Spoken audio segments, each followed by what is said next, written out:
Olá, criptomaníacos! Nos últimos 10 dias deu a louca na CBOE. Ela retirou o pedido de ETF de Bitcoin que ela tinha lançado desde junho e que finalmente seria julgado em decisão final pela SEC. E uma semana depois, ela lança um novo pedido de ETF de Bitcoin igualzinho ao pedido anterior. O que diabos aconteceu?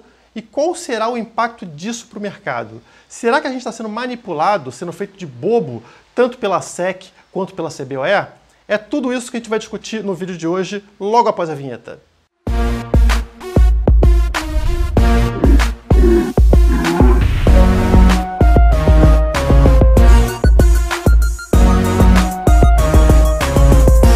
A semana que passou foi muito importante para mim. Primeiro que no dia 28 de janeiro o canal completou um ano, fez seu primeiro aniversário. Já no dia 1º de fevereiro, quem fez aniversário fui eu. E no mesmo dia, no dia 1º de fevereiro, o canal finalmente atingiu os 30 mil inscritos. Tudo isso na mesma semana. Então é uma semana muito feliz para mim. E se você quiser me presentear ou presentear o canal, por favor, deixe o seu like como presente e também se inscreve aqui no canal para ajudar a continuação e o crescimento de um canal sobre criptomoedas. Mas vamos ao vídeo.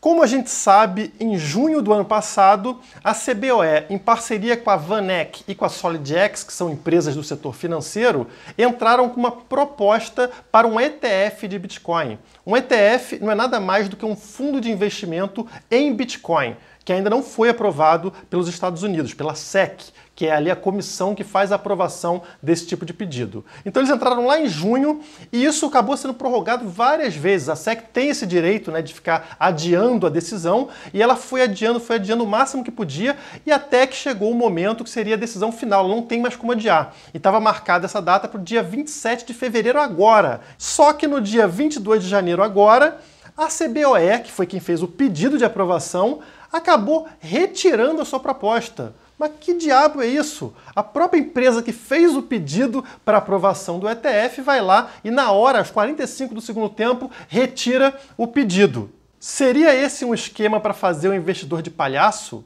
Após 7 meses de espera, passando por todos esses adiamentos da SEC, quando finalmente chega o momento da gente ver a resposta, vai lá a CBOE e retira a proposta? Será que a gente foi utilizado aí para manipularem o mercado com essas notícias de que vai ter uma aprovação de ETF, depois já não, tem um adiamento? Tudo isso acaba movimentando o mercado. Será que foi manipulação? Por sorte, não parece ser nada disso, e sim uma estratégia da CBOE para evitar que a sua proposta fosse rejeitada devido à paralisação do governo americano. Vamos lembrar aqui que o Donald Trump, o presidente Donald Trump, está em queda de braço com a Câmara dos Deputados lá nos Estados Unidos, que é controlada pelos democratas, que não querem aprovar o orçamento para a construção daquele muro que vai dividir ali os Estados Unidos do México e que foi uma das principais promessas da campanha do Trump. Mal comparando, seria como se o Bolsonaro se recusasse a aprovar o orçamento do Brasil enquanto os esquerdistas não votassem a favor da reforma da Previdência. Enfim, com o governo americano parcialmente paralisado, a reprovação da proposta da CBOE seria certa, já que não existem representantes da SEC nesse momento trabalhando para negociar, para verificar as questões com relação àquela proposta e aprovar o pedido.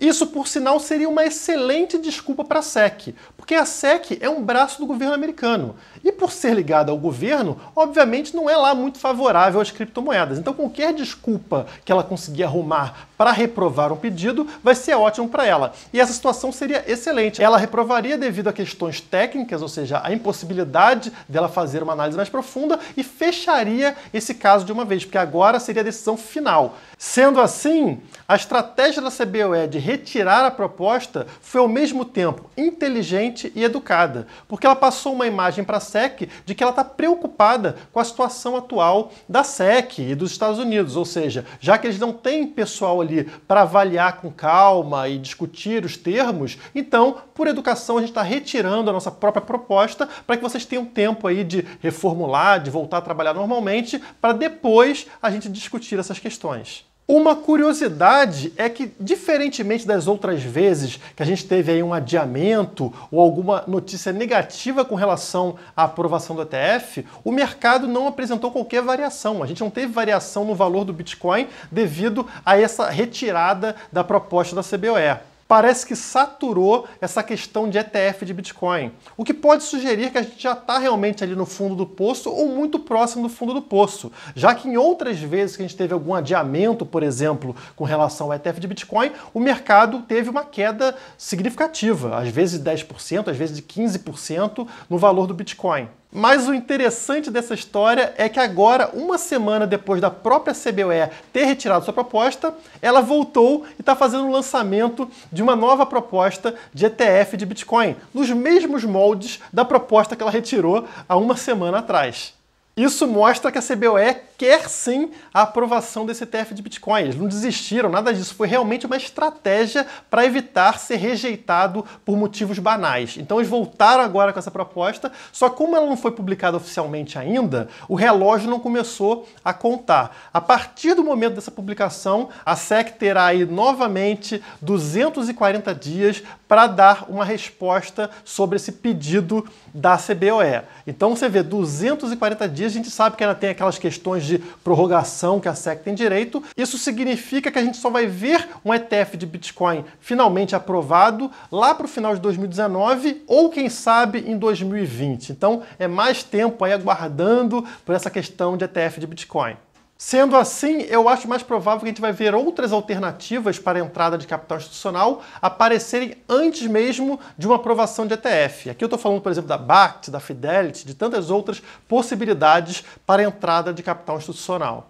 O que a gente tira dessa história é que a CBOE provavelmente tem contatos dentro do governo americano que fiscalizam ali por trás dos panos como está o andamento das coisas, né? Eles verificam ali, pô, CBOE, tá indo bem, tá indo mal, e aí dão sugestão para a CBOE, olha, a gente precisa de mais tempo para negociar a aprovação desse ETF. Então, faz alguma coisa aí para atrasar esse processo, para que a gente ganhe tempo aqui na negociação e que o seu pedido possa ser aprovado. Então, existe muita coisa aí que a gente não enxerga, mas está acontecendo ali por trás dos panos que favorecem a aprovação lá na frente desse pedido de ETF da CBOE. Ainda é incerto para mim se essa aprovação de um ETF de Bitcoin vai ser favorável para o mercado, permitindo aí uma grande entrada de capital institucional, ou se vai ser negativo para o mercado, permitindo uma maior manipulação. Eu tenho minhas dúvidas. Deixa aqui nos comentários qual é a sua opinião sobre isso. Você acha que uma aprovação de um pedido de ETF vai ser positiva para o mercado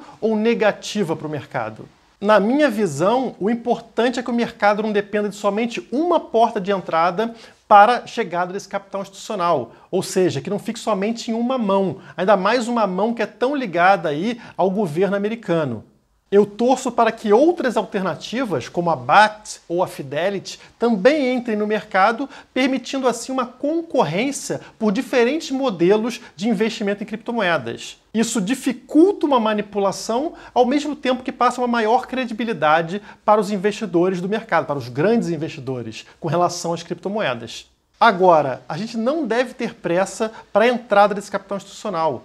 Porque esse dinheiro aí, que é muito interessante para o mercado, né, vai entrar bastante capital para a compra de criptomoedas, ao mesmo tempo que é legal, ele aumenta a fiscalização e regulamentação por parte dos governos, porque o mercado cresce, fica muito importante, várias empresas se envolvendo, e o governo vai ter que aumentar a fiscalização e a regulamentação num momento onde as criptomoedas ainda não são 100% à prova de fiscalização. Elas ainda permitem um certo grau de interferência dos governos, como eu mencionei no vídeo anterior sobre o Bitcoin. O próprio Bitcoin não possui 100% de privacidade. Isso é muito arriscado, porque você aí, investidor, o governo pode chegar até você, pode te impedir de utilizar Bitcoin, pode cobrar imposto na utilização de Bitcoin, porque ele consegue te localizar. Então é importante que a tecnologia avance, progrida, permitindo sim 100% de anonimato, para que evite esse tipo de problema. Portanto, Portanto, pode ser melhor para a tecnologia que esse capital institucional só comece a entrar lá para 2020 mesmo, não entrando agora em 2019, quando essas novas tecnologias de privacidade ainda estão sendo implementadas. É bom que a gente tenha um tempo maior para melhorar a tecnologia, evitando assim que os olhos do governo cheguem aqui nas criptomoedas no momento onde elas ainda não estão aí 100% seguras contra isso. Como exemplo, acabamos de ver que a Câmara dos Deputados aqui no Brasil arquivou o projeto de lei que discutia a regulamentação do Bitcoin aqui no Brasil. Isso é uma ótima notícia, já que o nosso Congresso não entende absolutamente nada sobre criptomoedas e, por terem perfil intervencionista, a tendência seria a criação de regras que inviabilizariam o setor de criptomoedas aqui no Brasil.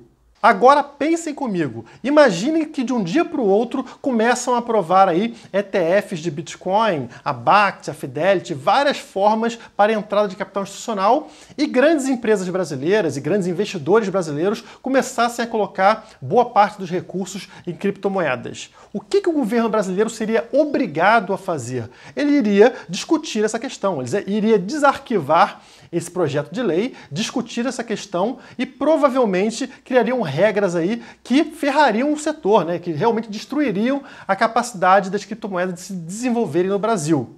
Num momento onde as criptomoedas ainda não têm adoção no país. Então ia matar o setor, ia matar as criptomoedas aqui no nosso país antes mesmo que elas tivessem chance de crescer e de se desenvolver. Por isso que a gente tem que tentar o máximo possível manter o governo afastado, não chamar atenção para o setor de criptomoedas por enquanto. Isso não quer dizer que o governo tem controle sobre as criptomoedas, mas ele pode atrasar esse processo, ele pode dificultar esse processo. Por exemplo, fechando exchange. E aí demorar muito mais tempo para que as pessoas começassem a utilizar criptomoedas ou entender sobre criptomoedas. Então é importante nesse iniciozinho do processo que a gente está, que o governo fique distante e que deixe a tecnologia florescer, crescer, desenvolver antes que ele comece a atacar, porque alguma hora ele vai atacar a gente. Então vamos esperar a tecnologia se consolidar, arrumar melhores defesas contra a intervenção estatal antes da gente pedir por entrada de grupos aí que chamam muita atenção do governo. Essa entrada de capital institucional poderia ser uma vitória que custaria muito caro para a gente no longo prazo. Agora eu quero a opinião de vocês sobre esse assunto, então deixem aqui nos comentários e vamos lembrar que em março, eu ainda não sei qual semana de março, mas em março a gente vai ter aí o início das operações da nossa plataforma, da plataforma criptomaniacos.io. Então se você ainda não acessou, acesse lá para conhecer os serviços que serão disponibilizados. Teremos cursos online, tutoriais, análise fundamentalista, sinais de criptomoedas, tantas coisas lá, então acesse criptomaniacos.io, faça o seu pré-cadastro que em março a gente vai começar as atividades. Muito obrigado e até a próxima! Se inscreva no canal, deixe o seu like e entre nas redes sociais do Criptomaníacos.